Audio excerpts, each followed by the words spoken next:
Hello friends, स्वागत है आपका आपके अपने लीगल चैनल सोच पर प्रहार में। दोस्तों, आज के इस वीडियो में हम मेंटेनेंस पर बात करने वाले हैं। दोस्तों देखिए, होता क्या है कि कई बार मेंटेनेंस के लिए आप लोगों के मन में आता है कि हमारे पास ये एविडेंस है, ये एविडेंस है। इन एविडेंस से हम साबित कर सकते हैं कि जो हमारी वाइफ है वो केपेबल है और इस वजह से वो मेंटेनेंस की अधिकारिणी नहीं है, और हम अपने मन में खुद से ही कुछ भ्रम पैदा कर लेते हैं। देखिए दोस्तों, आपको लॉ की नॉलेज होनी चाहिए, लेकिन उसके साथ साथ आपको यह भी पता होना चाहिए कि कोर्ट जो है वो चीजों को किस तरह से कंसीडर करती है।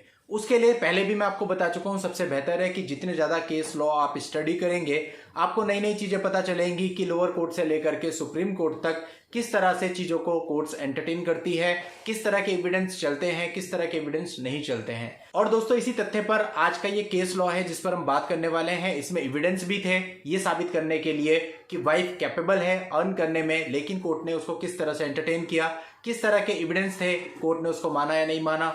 बहुत सारी चीजें आपको पता चलेंगी जिसके बेस पर आप ये अंदाजा लगा सकते हो कि आपके जो एविडेंस हैं वो कोर्ट में चल पाएंगे या नहीं चल पाएंगे। दोस्तों, ये अभी हाल ही का लेटेस्ट 2021 का ही जजमेंट है और इससे संबंधित जो भी तथ्य हैं उसकी मैं आपको पूरी जानकारी आज के इस वीडियो में देने वाला हूं। स्टार्टिंग से एंड तक वीडियो में बने रहिएगा और हमें सपोर्ट करने के लिए चैनल को सब्सक्राइब करके नोटिफिकेशन बेल पर जरूर क्लिक कर लें, ताकि फ्यूचर में भी जब भी मैं ऐसी कोई केस लॉ स्टडी आपके लिए लेकर के आऊं तो उसकी जानकारी आपको सबसे पहले मिले।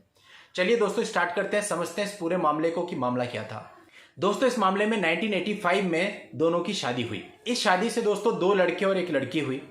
जो लड़की थी, दुर्भाग्यवश उसकी डेथ हो गई सन 2010 में, और 2012 से दोनों लोग अलग रह रहे थे। इस समय तक दोनों लड़के मेजर हो चुके थे और वाइफ जो थी उसने क्रूरल्टी का एलिगेशन लगाते हुए 125 सीआरपीसी का मुकदमा हस्बैंड पर डाल दिया।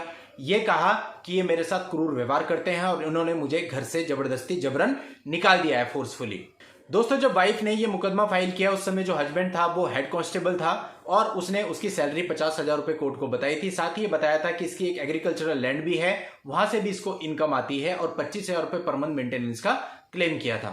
अब दोस्तों, हस्बैंड ने अपना रिप्लाई फाइल किया। उसमें जितने भी एलिगेशन उस पर लगाए गए थे उसने उन सबको डिनाई कर दिया और उसने कोर्ट को बताया कि जो वाइफ है वो अर्न करने में कैपेबल है, वो जागरणस में भी काम करती है, टीवी सीरियल्स में भी काम करती है और वो अच्छा कमा सकती है। साथ ही उसने बताया कि उसने अपने बच्चों के लिए भी बहुत कुछ किया है, उन्हें अच्छी एजुकेशन दी है और बच्चे आज वेल सेटल्ड हैं। अब दोस्तों, कोर्ट ने 9,500 रुपए पर मंथ के हिसाब से इंटरिम मेंटेनेंस का ऑर्डर कर दिया और जब मेंटेनेंस का ऑर्डर हुआ तो इसे बढ़ा करके 17,000 रुपए पर मंथ कर दिया गया। अब दोस्तों, हस्बैंड ने इसके खिलाफ हाई कोर्ट में रिवीजन पिटीशन फाइल करी।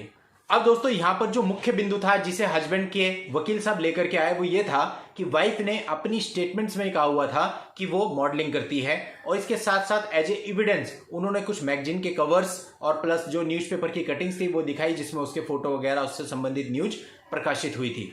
अब दोस्तों, वाइफ के जो वकील साहब थे उन्होंने कोर्ट को बताया कि इस बात से कोई फर्क नहीं पड़ता कि वाइफ पूर्व में कितना कमा रही थी, अगर आज के समय पे वो सरवाइव करने के लिए भी मोहताज है और उसको लोगों से पैसे मांग करके अपना गुजारा करना पड़ रहा है, तो ऐसे में वो भरण पोषण को क्लेम करने के लिए पूरी तरह से अधिकारिणी होगी।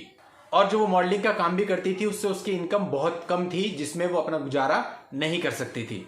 अब दोस्तों, कोर्ट ने दोनों पक्षों के वकील साहब को सुना, दोनों पक्षों की तरफ से ऑन रिकॉर्ड जो चीजें आई थी उन सबको देखा।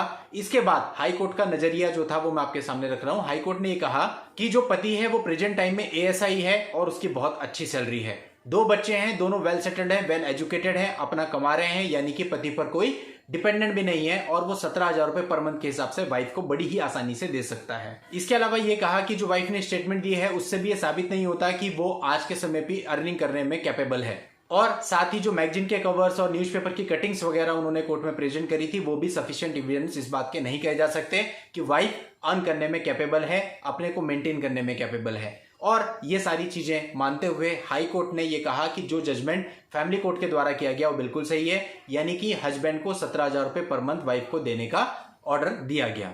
तो दोस्तों, ये है पूरा मामला, और इस मामले को जानने के बाद मैं समझता हूं कि आप लोग समझ गए होंगे कि अगर आप कोर्ट में एविडेंस पेश कर रहे हैं तो वो एविडेंस ऐसे हों जो कि पुख्ता हों और जिससे बिल्कुल साबित होता हो जो चीज आप कहना चाह रहे हैं। ऐसा नहीं है कि कुछ भी इधर उधर की एविडेंस आप कलेक्ट करके लाएंगे और आप सोचेंगे कि उसके बेस पर कुछ फैसला हो जाएगा।